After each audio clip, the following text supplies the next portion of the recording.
Greetings, Internet, and welcome to Aaron Plays, and I hope you're doing fantastically well. This will be episode 8 of my playthrough with Mark of the engagement at Plancenoit, which was part of the Battle of Waterloo, with the Prussians and the French fighting for or over the village. This is the second part of the turn 3, which will take turn 3 to the conclusion. There are 4 turns in this scenario. I am playing the Prussians, and Mark playing the French. Let's get down to the map and see what's going on.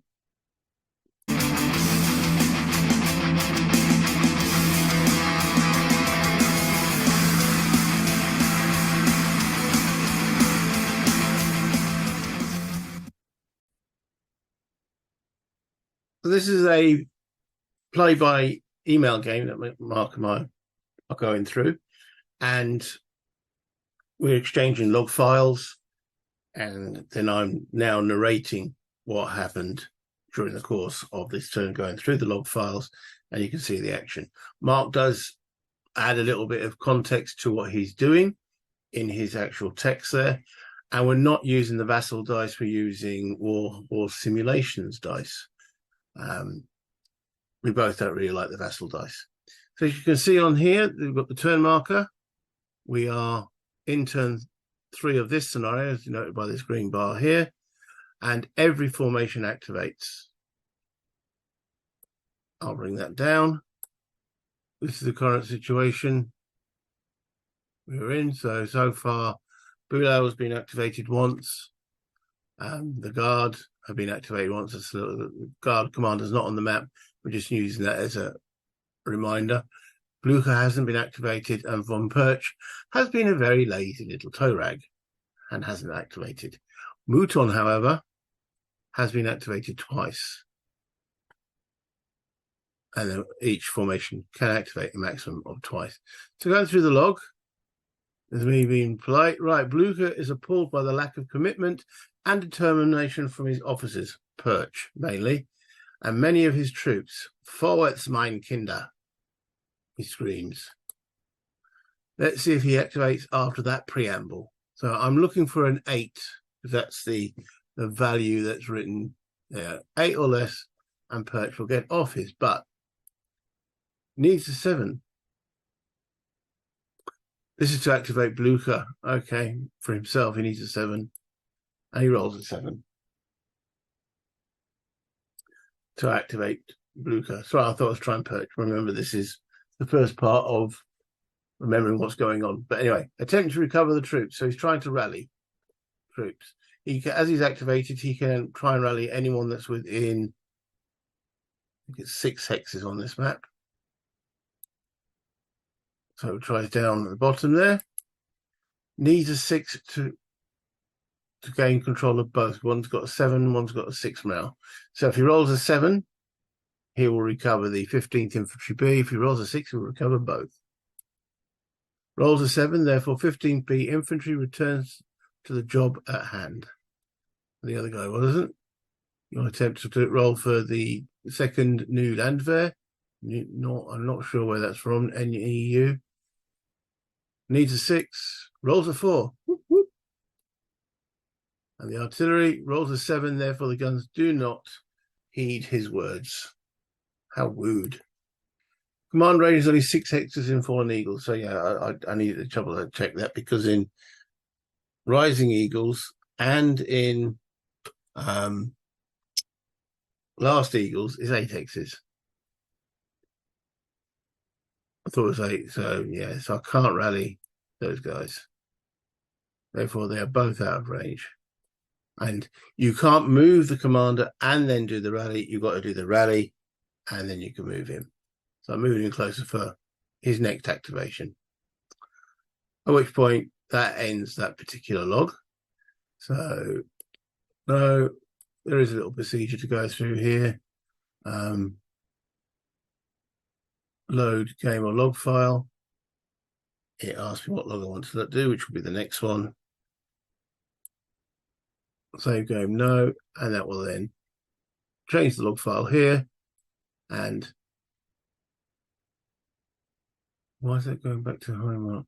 Oh, because I think he responded and said pass by verbal rather than text. So I think, okay, hi Mark.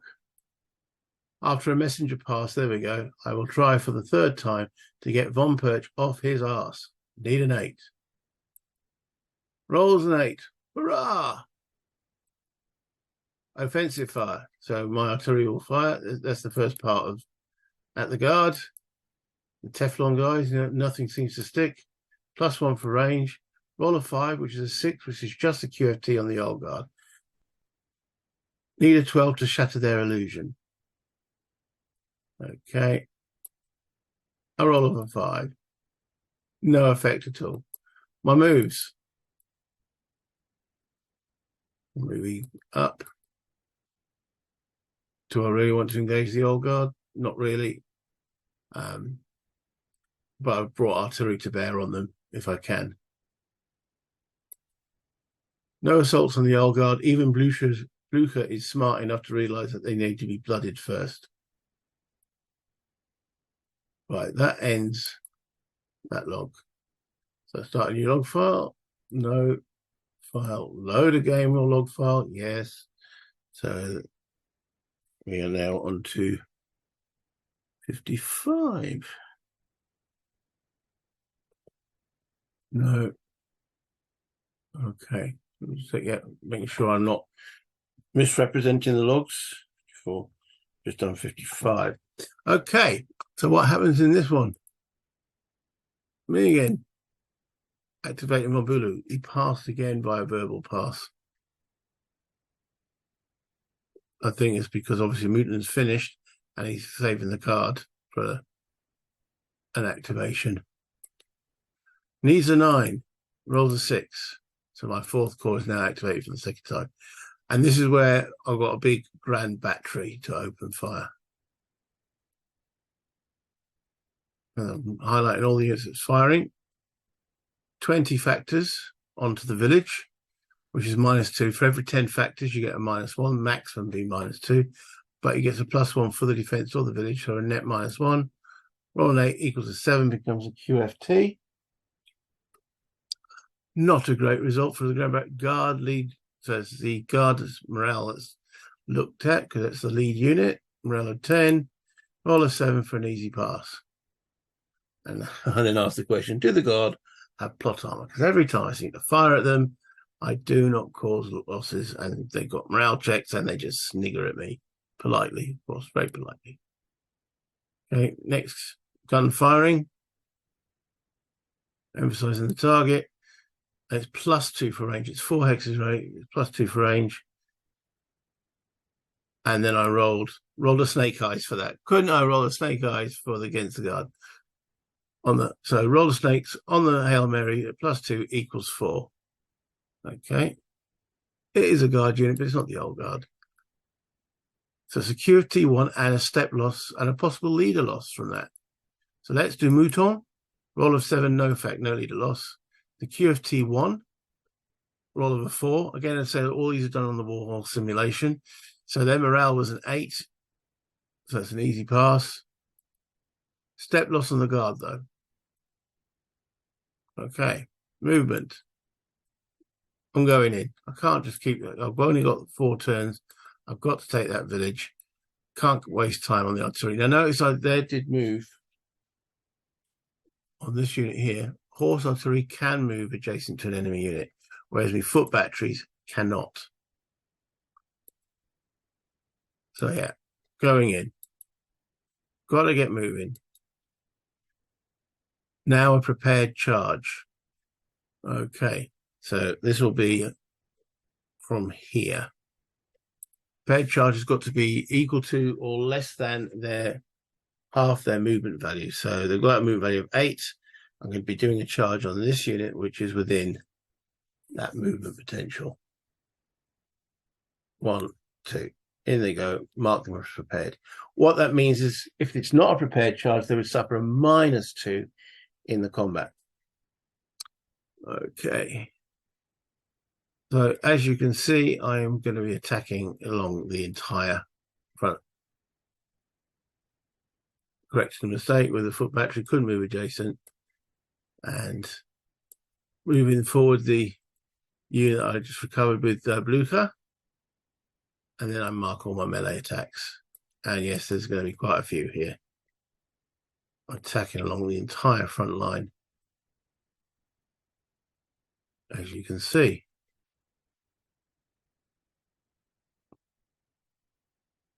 Let's see what that does. And I'll then pass it back for his defensive fire. Start a new log.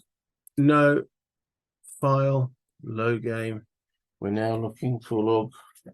Yeah, I'm checking my way through these. Log number 56. Open that. Save game. No. Right. Log 56. Well, we get some shooting. Exciting stuff, Aaron. Let's see what happens. Oh, this is the big push, isn't it? I'll begin in the south. So he's highlighting the unit that he wants to fire. So that's the horse battery. And the target is the guys coming from the woods. So it's a half battery versus the Pomeranian Landwehr in the woods. At +1 for terrain, -1 for adjacent. He should have also given him, I know, he's got 4 strength points firing, so that's fine. So no modifier. If it's 3 or less, there's an additional +1. Roll is 6, QFT on the Landwehr. Their QF is 6. Roll is 4, they stand. They're incoming. Then from the Mouton Hex itself, he's got a big battery there of 6. Onto Mouton with the guard and artillery. I understand your cavalry are the lead unit due to the charge, but the battery will defend against the Landwehr in the hope of inflicting heavier casualties and or pushing them back. Let's see. So the 4-8 battery fires at -1 for canister. So he didn't split the fire. So he's firing. He could have fired the guns at the infantry and the unit at the cavalry, but he would have been at a +1 for each shot. So he hasn't taken that option. He's just firing straight at my infantry. Rolls an 8, modified to 7 for a QFT. The Landwehr QF is 6. They roll a 7. They are pushed back. I could have remained in that hex by taking a step loss, but I'm quite happy with the pushback. So that means my cavalry are going in solo. Okay. So next fire is as he just highlighted, is the battery in the village there. And their target is the infantry.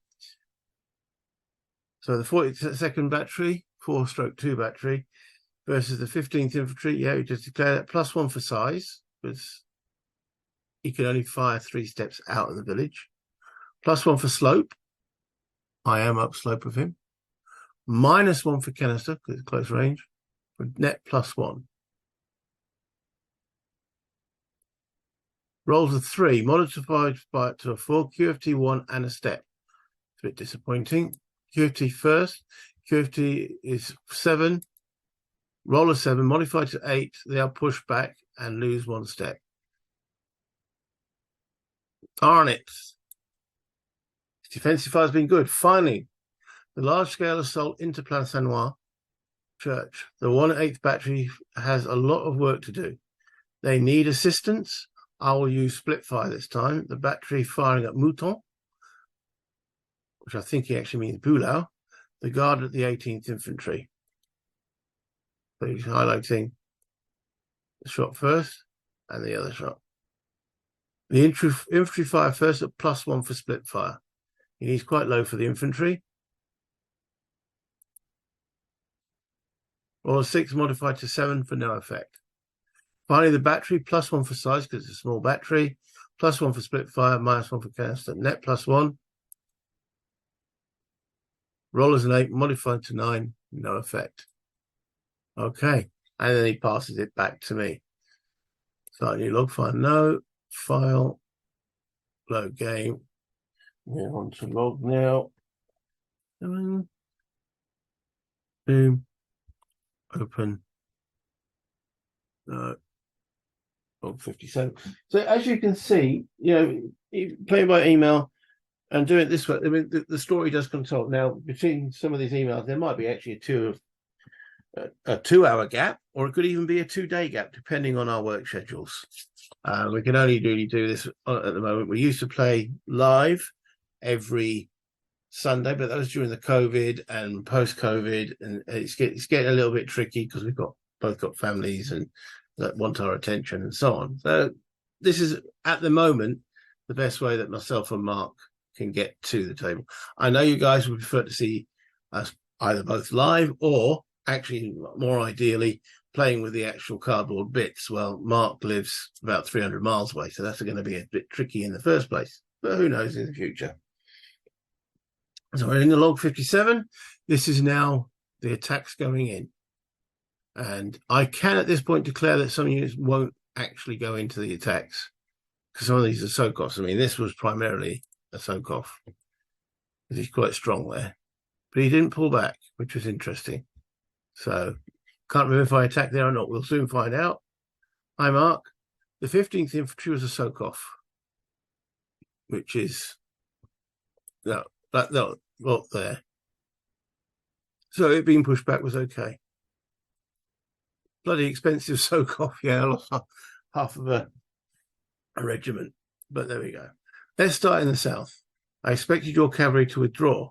I did expect his cavalry to withdraw here because they could have done, but they didn't. They decided to take the shot. Do I go in? So it's 16 versus 9, 3-2. So net -1.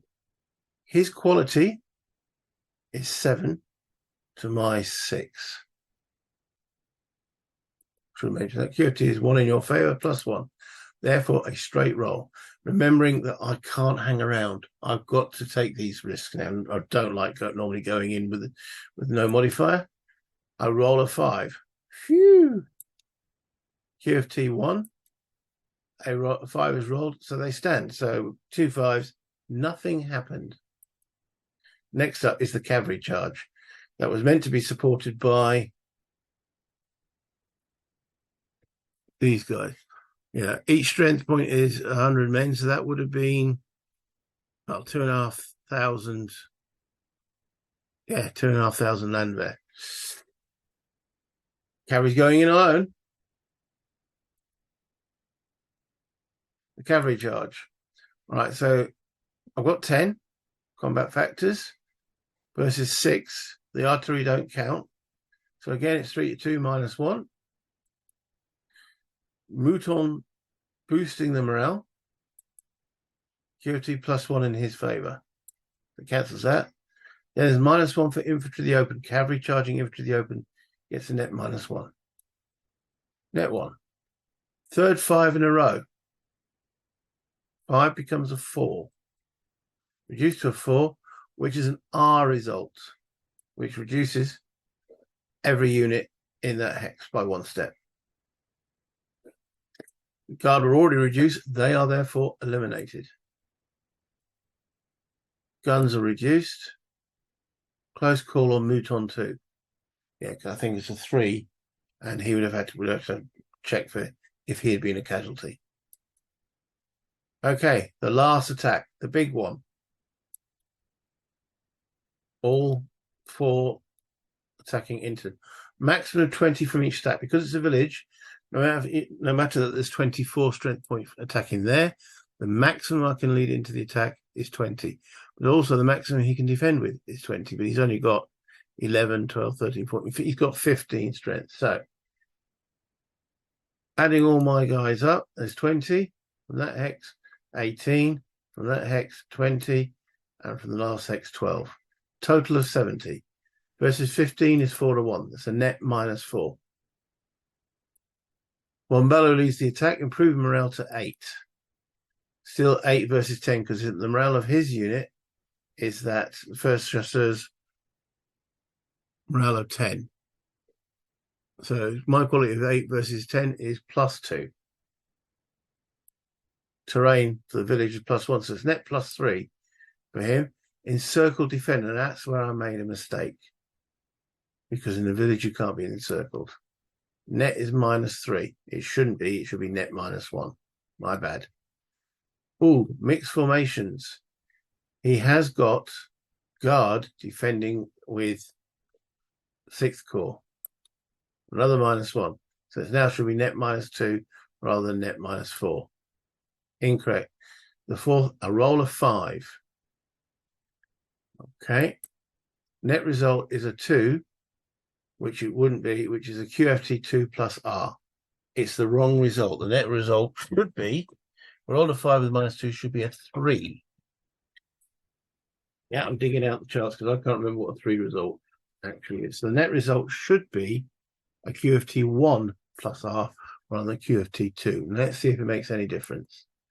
Okay, QFT 2, roll 4 and pass. No difference whatsoever then.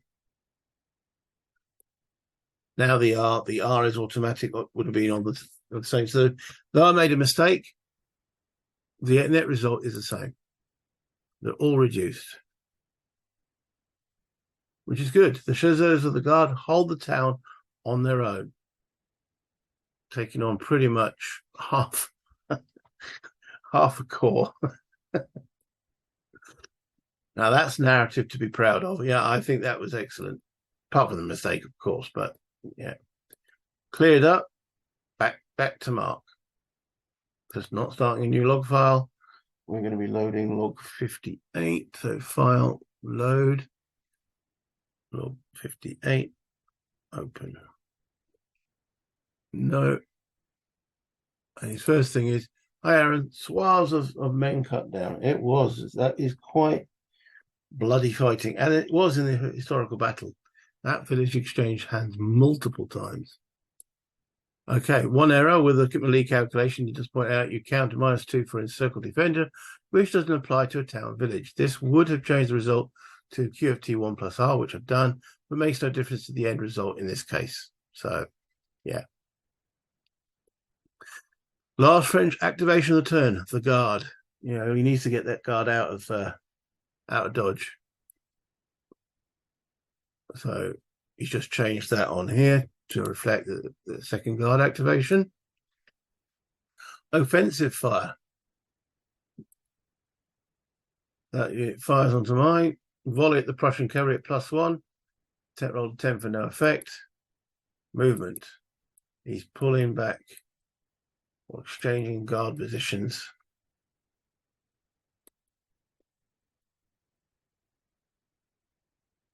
Brings in the old guard to maintain that position. Darn it. No melee declarations. And he cleans up. Okay, back to me. So we're now on to log 59. No. Okay. So at the present moment, I've got von Perch and von Blucher still able to be activated. The French are out of activations. I mark to activate von Perch, need an 8. Rolls 11, so he's having a lazy turn. Okay, Blucher. He also failed with a 10. So that technically is a pass. Mark can only pass because he's got no one to activate. At the beginning of the video, I said each formation will get 2 activations. Not necessarily, because I've now had to have a forced pass. He has to pass. It goes back to me. If neither von Perch or von Blucher activate this time, that will be another pass from me. Then Mark passes. That will end the turn. So, yeah. And I've written there an auto pass from the French because he's got nothing to activate. So back to Perch. Come on, Perch. Needs an 8. Finally rolls a 7. Come on. So I activate von Perch for the 6. No offensive fire because he's now gone and ducked behind the slope here. Can't see him. So we move.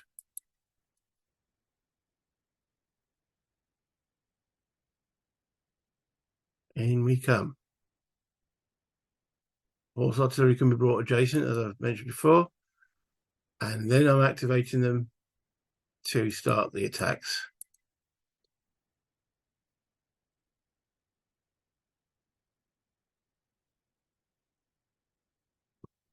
Melee decoration complete. Back to mark for defensive fire.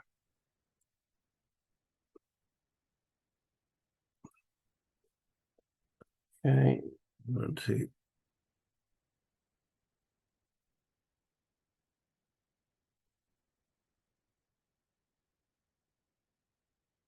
All right. How effective is his defensive fire? So as he says, high arrow and over 6,500 Prussian infantry appear on the slope north of Plancenoit. Bayonets fixed. This will not end well for the regiment of Young Guard. Gulp, or will it? Defensive fire. He fires his gun first. Auxiliary battery versus second infantry, +1 for slope, -1 for canister. The whole purpose of this unit coming in is to soak off. In other words, if this unit didn't declare a melee, these guns could have fired into here. I want to prevent that, so sort of sacrifice to make sure that these guys cannot opportunity fire into there. Roll is 7, QFT, and the second infantry has a QFT of 6. Roll is 6, they pass. Okay. Then the Young Guard infantry. Targeting. 3rd Volunteers fire at 9th infantry under the 6th battery, +1 slope. Roll a 6, modified to 7 for no effect. Back to you for the almighty bayonet charge. No. Pile. No game. Log 61.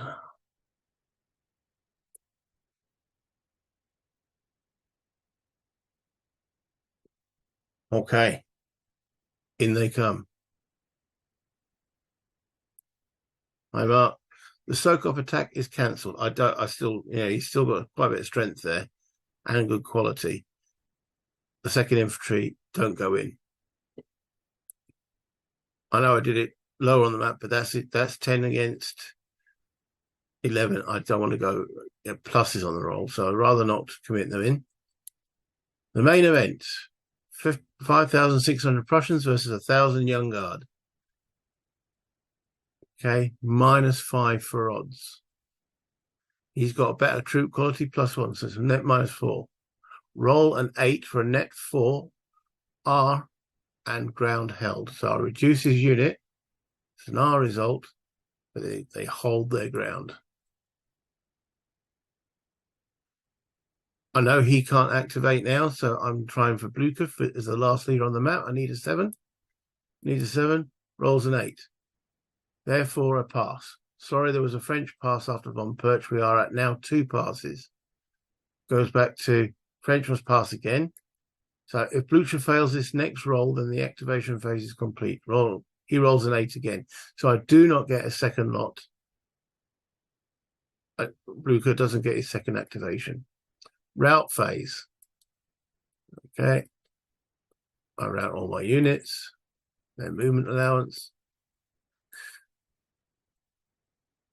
He routes off the board with those 2 units down here. I'll just backtrack show that. There they are. That's where they go off. So let's bring it back on. There we go. Off they go. And my guys. Then I reset everything. We now go into the 9 p.m. turn 4, or the last turn. I will end there and start another log for the starter of the turn. So that is the conclusion. Yeah, it makes that beep when it doesn't like what I've done. I should have done the remove the move markers. There we go. That's the end of turn 3. So at the present moment, the is getting smaller. His line of defense. Get old guard in the Plancenoit though. So yeah, we are now into turn 4, the crux. To win, I need to either exit some strength off this road or take more of these stars than he possesses. Let's bring this back up to me.